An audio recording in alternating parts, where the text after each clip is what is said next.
Hello, Thomas. Welcome to Metalkaoz. I'm Dimitris. How are you? I am good. I am really good. So we have a new album coming out in September, but we will be talking a couple of months earlier, right? Yeah. Perfect. This is the first album through Reaper Entertainment, correct? Yeah. Was there a specific reason why you made the switch? Yeah. Yeah. Yeah. Usually there's a reason for things to happen in general, but nothing like super dramatic at all. Like I was already with Napalm with Wolfhard before we switched to Raining Phoenix. So like I've been working with that label for quite many years already, and I have nothing bad to say about how things went. But we really felt with Before the Dawn that we need a label and a team that thinks that we are the number one priority. Like we are the number one band, and we get the main attention from the label. And that can be quite tricky when you are in a label like Napalm, when they have like 200 bands signed. They have like a huge amount of albums coming out. So yeah, we really needed to be the number one priority to be able to take the next step as a band, so we don't get stuck as like a priority number 27. Was Because it 27? I'm I joking. don't know. I don't Okay. know. I hope not. That sounds quite low. I would hope.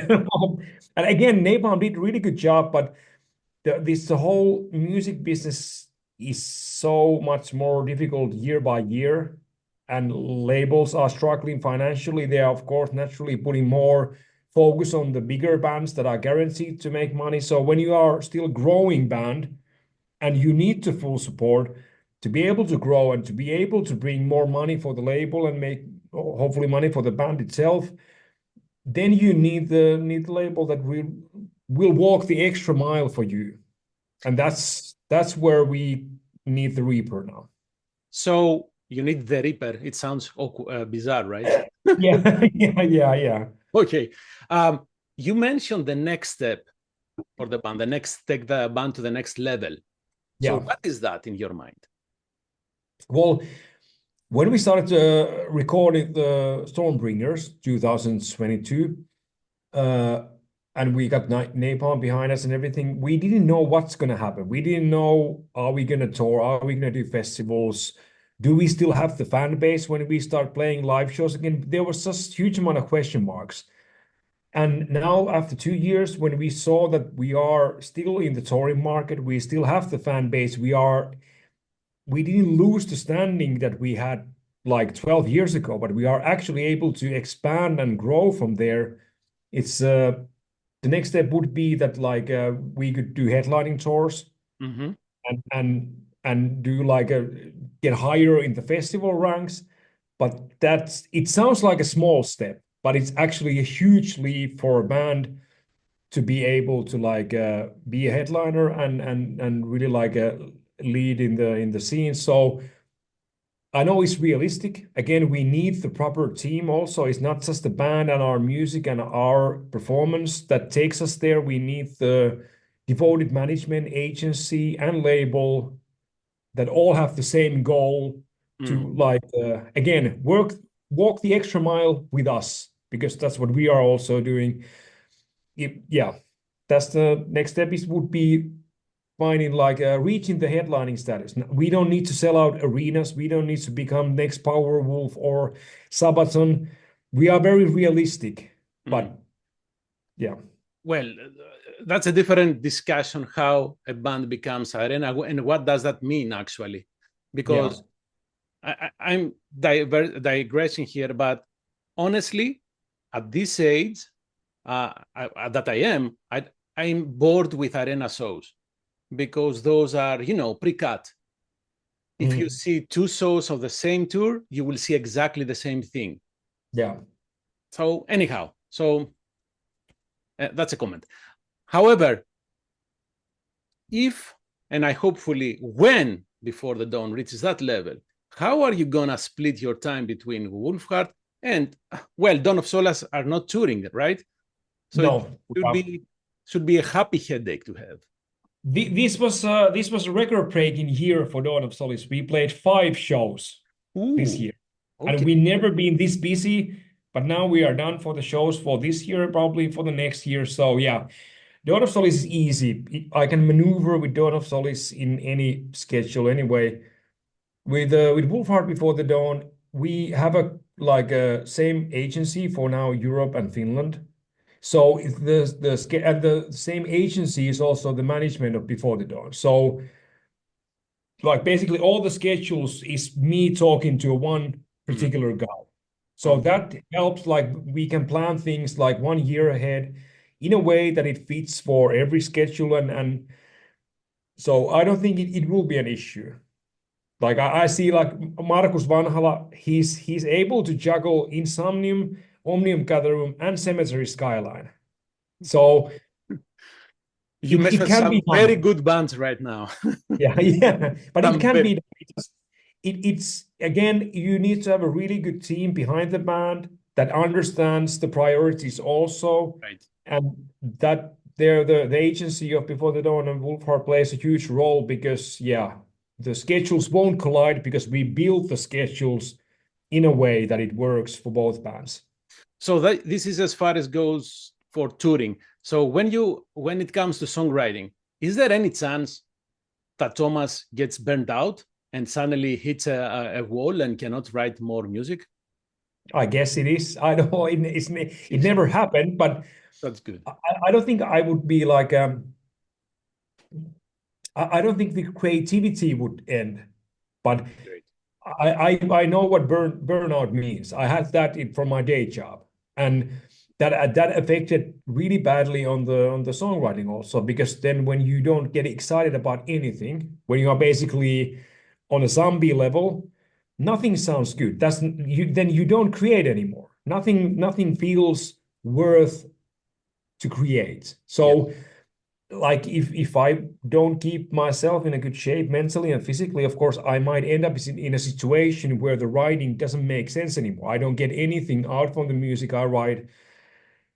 But I don't think I will run out of ideas. I Uh, just need to keep myself in a good enough like mental space that I can get the ideas out and I enjoy working with the ideas. But I would be amazed that I if I run out of ideas. Out of curiosity, how did you escape that zombie state? A lot of rest. Mm, Like a lot of burst. Like good. I was kind of lucky with that because the day job, well, lucky and unlucky. There was a reason why I burned out because I used to work as a gardener. I did that for like 27 years. And Finland, the summer is quite short, so it means that you pack a lot of hours during the summertime, and then you are basically on the holiday for the whole winter, which means almost 4 months yeah. basically on holiday in a row. And I was playing festivals on the summer. I did stage management. I was a backliner at festivals. In the worst times, I had festival where I did 2 stages at the same time as a stage manager and a backliner, and I played on the same festival in one of the stages.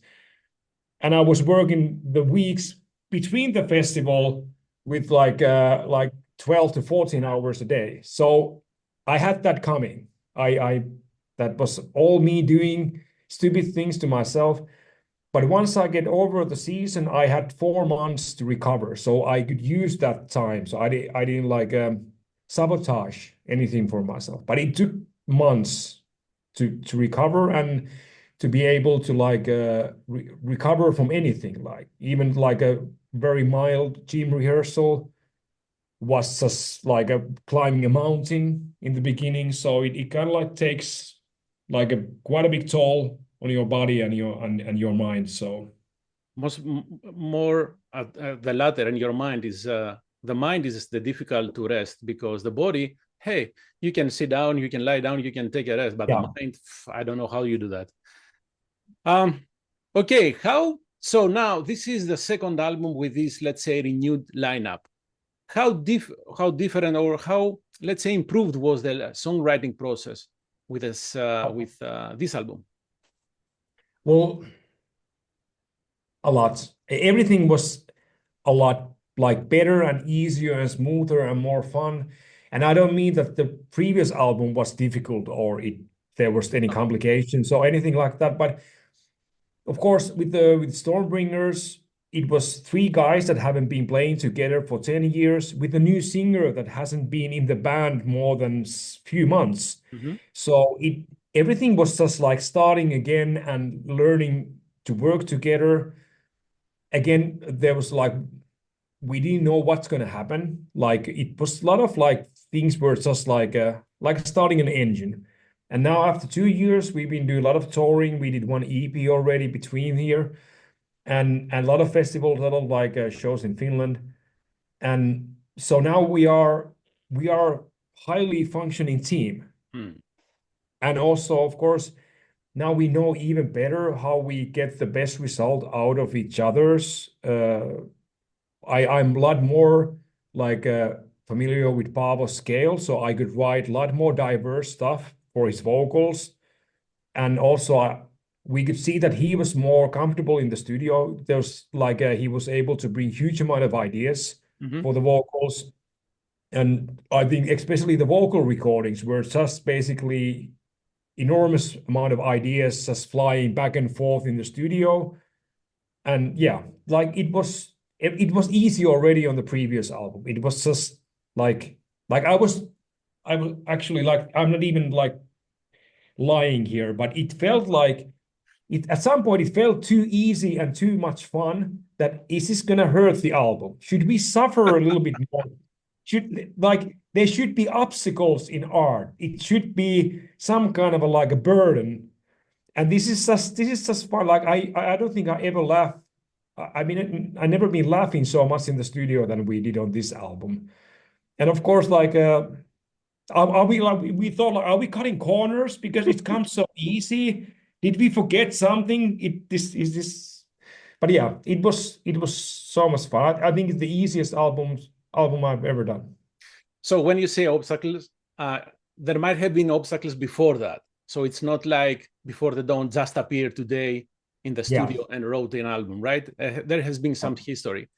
The other thing that's interesting, you said fun, you were laughing, it was easy. How do you write this sad, melancholic music in that state of mind? That sounds bizarre. But that's what gets asked from me quite often, which is completely absurd to me. Like people kind of like think that if you write melancholic music, you need to be a sad person. Oh no.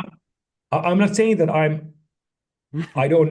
Well, I'm not a sad person. But I can handle and deal melancholy and sadness. I can read melancholy and sadness in everyday life and from people and things I see. I can like. I have a really good sadness radar, so to speak. I see the world very easily without colors. So to me, it's super easy to step into this melancholic state, but it doesn't mean that the music is always fun. The music always needs to carry like positive energy. I don't think I would be like able to write or create anything if I would be sad or depressed. It just doesn't work like that at all. At least to me. But I have very profound understanding towards sadness and loneliness.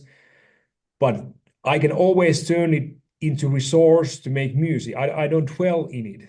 It's not like a place I feel that I'm stuck, but it's like a room in my house where I can easily enter and spend enough time there to have all the ingredients for a song, and then I just step out and close the door and continue the day. But yeah, it's I think even with Dawn of Solace, it's always fun and pleasant to work with the music in the studio. It only becomes kind of complicated when I need to sing my own lyrics with Dawn of Solace. Then the sadness and melancholy, it doesn't feel fun anymore.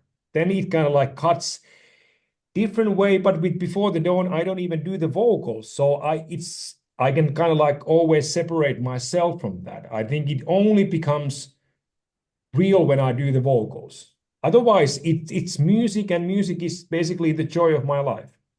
So there is a lot to unpack, but I will be very brief. The reason for my question is not to say that Tuomas is a sad person. None of us hopefully is not. Well, some of us are. Anyhow, but what I was trying to get to is that we get so much pleasure when we are on a show, when we hear an album that expresses all these dark thoughts. It's easier, apparently, it's easier to connect with others rather to connect with a happy song that talks about rainbows and flowers. So It that to depends. me amazes me. It depends. If you look at the shows of Electric Callboy, for example, when they are singing about a German elevator operator or something like that, and you see 10,000 people dancing. But I do get your point. The best way for me to connect with music for my favorite bands like Catatonia, for example, is the Perfect. melancholy, is the sadness. It attaches to my sadness, but it doesn't mean that That pushes you down. No. no, it doesn't push me down. It's kind of connects me to my sadness, but it doesn't increase it. It doesn't take it away, but it kind of never actually thought it that way. That's a good point. It's like a It sad suits music, you. kind of like a yeah. So that's, and in fact, I posed the same question when I did an interview with Catalonia. So it's the same thing. It's beautiful to me that we connect with sad music, with sad melodies, with sometimes sad lyrics. And as you said, if you are in a bar and everybody's having fun, of course, it's different. But when you are on your own, what music will you hear? Most probably you will end up listening to Before the Dawn, right? Because it makes you feel good, even if Yeah. it's sad. Anyhow, so did Yuho write all the guitar parts, or did you contribute to riffs too? I always write all the riffs in Before the Dawn. Okay. You did all the solos. Like I never interfere with that at all. Like if you don't know how to play solos, then don't tell the solo guitar player what to do. Then you don't have you lose your voting right about solos if you don't know how to play them yourself. But also still Juho's contribution to the album is huge because he did all the recordings, mixing and mastering. So the whole sound of the band is still in his hands. So even though if I bring the riffs and the arrangements on the table, we need his magic touch to make it sound like Before the Dawn. So and you already mentioned that Pavo contributed to his vocal lines. He had his own ideas. And to me, this reads like you have the confidence in the rest of the lineup right now. You know who yeah, is doing what best, and you let them do that, right? yeah. I think that's the best formula anyway to make a good album or make the best out of any band because yeah. Well, And because not many people have the confidence to to accept that, right? They think that what I do is best. yeah, but then maybe you have wrong members in the band, or there's a problem with your attitude also because True. it's not just creating the album, but we will play these songs together hopefully hundreds of times. So of course, each member needs to feel that the part of the music they play is from them also, not something that I told like press here and pick there and do this and say it like that. Like they're not like paid actors just to play a role to make the music sound the certain way. It has to feel for them also that this is something from them. Because I hope that we will, but I doubt that we will be millionaires with this music. So it's You never the know. most, like I said, I hope that we get, but there's quite a big chance that that's not going to happen. So the most we will get out from the music is the joy and the pleasure when we are performing the music or recording the music. Yes. So if I take that away from the guys, then like what kind of band leader I am? Like it's like that's the worst kind of dictatorship in music is strip the joy of the others. And yeah, of course, again, then every band needs to have the lineup strong enough that you have to be able to have the confidence. Yeah, yeah, absolutely. And you wrote all the lyrics, correct? Yeah. So you said that for Dawn of Solace, it's difficult to sing your own lyrics. So how does Paavo gain the connection with the lyrics that you write? Do you have discussion with him? Well, with Before the Dawn, it doesn't go that personal. Mm-hmm. It doesn't, like with Dawn of Solace, it can get really painfully personal. But and that's the reason why I didn't want to sing on the two previous albums. It felt a lot more easier to get all the lyrics out from my voice. But yeah, I think it's more important that Paavo gets the idea of the energy of the song than the feel of the lyrics. Of course, like I trust that he understands what he's singing and brings that kind of like a attitude to the song, but the energy of the song is way more important because it's not like our topics don't vary that much.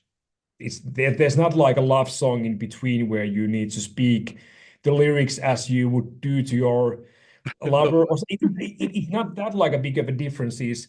And how we work on this album, I made demos of each song. I sent the songs to Paavo. He gave me his all ideas, like growling or clean vocals or whatever. And I started writing the lyrics based on those rhythmics and arrangements. So I wrote everything on a sense that it's designed for Paavo's and his ideas. So it would be the most comfortable and familiar for him, which is very interesting way of writing lyrics for me, because when I write for Wolfhard, I write for the rhythmics I hear in my head. So I write for myself instantly. And of course, after 200 songs or so that I've been writing lyrics for, and then vocals, I have certain patterns that it's really difficult for me to escape because those come like subconsciously. Right. But when I hear somebody else's rhythmics, which are something that I would never come up with, and I start to like match the rhythms of the word and the syllables to the other people's rhythmics and then try to build up the story is like a backward puzzle that is super inspiring to write because it's basically completely backwards than I usually work. I have the same with Dawn of Solace with Mikko. Mm-hmm. And it's even more tricky with Mikko because he does like clean vocals, but he sings in this weird alien language that is pretty close to English. And some of the words have really good hooks in the rhythmics, like between the syllables, and the word is almost English.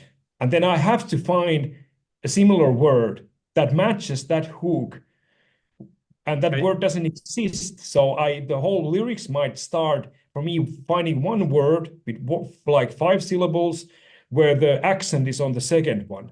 And then I can start building the lyrics before and after, but it gives a completely different angle and different challenge. So yeah.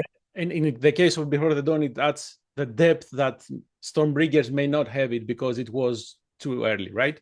Yeah. Well, we started working together with that album. Now we've been working for 2 years. So of course, naturally, and we've been spending a lot of time traveling around Europe and Finland. So you get to know the good and the bad of the person. The traveling will show a lot from another person. When you take the routines and own space away and you replace that with bad sleep, bad food, horrible schedules. So it's kind of like it was a good test for these 2 years, and Paavo has proven to be amazing professional. Like it doesn't make any sense how well he's adapting to all things that like usually can be very hard for any like touring musician, and also like how well he's doing at the studio work and everything. Like it's I think it tells a lot about the chemistry in the band that he feels also. I hope that he feels comfortable enough that he can just be himself and doesn't need to filter any ideas or moods or anything. He can be just what he is. And yeah, that really gave a lot of depth. And of course, I knew better his scale. I know what he can do, so I could write a lot more complex stuff because I knew that he's going to deliver. So it's a lot of boundaries were like gone with this album writing. So basically, Paavo went through a 2-year audition to join Before the Dawn. Well, it was never audition. Like I think he what's the better word? Because he was already in the band. Yeah, We I'm didn't joking, man. second I'm guess. joking. Yeah, we didn't second guess at any point. But he's proven himself like dozens of times Mhm. more than we expected him or would have needed from him. So And you mentioned that you could use his clean vocals, his harsh vocals, but then there is Stronghold. yeah, I love that song because as it starts, the way I described that to my wife, I said, you can hear this coming. It's coming because in the mix, you have it at the low volume and then it hits you. It's coming. yeah, yeah, And this is the song that is only growling vocals, right? yeah. What happened with this song? This is, to me, one of the highlights. This is weird because this was the only song that I was a little bit worried of showing to the other guys. Right. Because I wanted to write in a feeling that I don't need to filter anything. If something is good, then it's good. Mm-hmm. If a read is good, it's good. I don't need to think it's too fast, too slow, too weird, too common. Good is good, and that's enough. And that's how we work. And we just gonna write as good songs as we can from our opinion without thinking too much. But on that song, I was like, this is gonna be too much. This is, and then I sent the song to the guys, and I thought like they're gonna say like, this is too much. Like, let's do something else. Everybody else loved that. I was like, well, okay, we'll see. Like, there can be different fishes in the sea, so to speak. So let's see how it fits on the album. And it became the favorite song of Juho immediately when we got the recordings done. He was very determined to have that as one of the single songs. And yeah, it kind of like it was a big surprise for me how well it actually fits for Before the Dawn when it's so far from Before the Dawn. It is, but at the same time, showcases that the band wants to expand, right? Yeah. Why not? And again, I like who had the idea to start like that. Please tell me, was it Juho? Oh man, Because I knew that this is the biggest cliche in the universe, but it has to be like that. It like it's so obvious that it has to happen. Like right? if Because it builds the excitement. You are yeah, waiting for that to hit, right? yeah. Hopefully, you will play that live. And speaking of live, you have Before the Dawn opening for Wolfheart. So basically, you invited yourself, right? Yeah. Cool. So first of all, how are you gonna prepare yourself for this tour? Because you will be playing for how long in every night? Every night.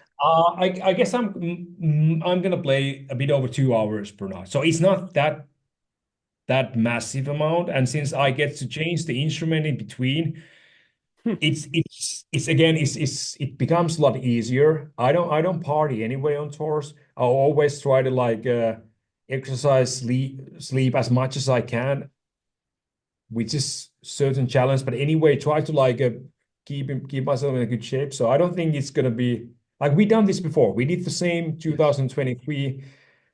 And again, having the same agency helps a lot because then we can plan this kind of thing. It's honestly so much easier to do one tour with both bands than two separate tours in a row with individually like both having their own tour.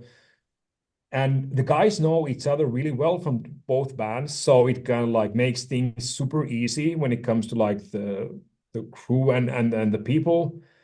And yeah, it's just very convenient. And it's not that like last time when we did the tour 2023, it went super smooth until I got sick. And in the worst days, I had fever like 39.5, which is That's a lot, like man. in Celsius. That felt really, really bad.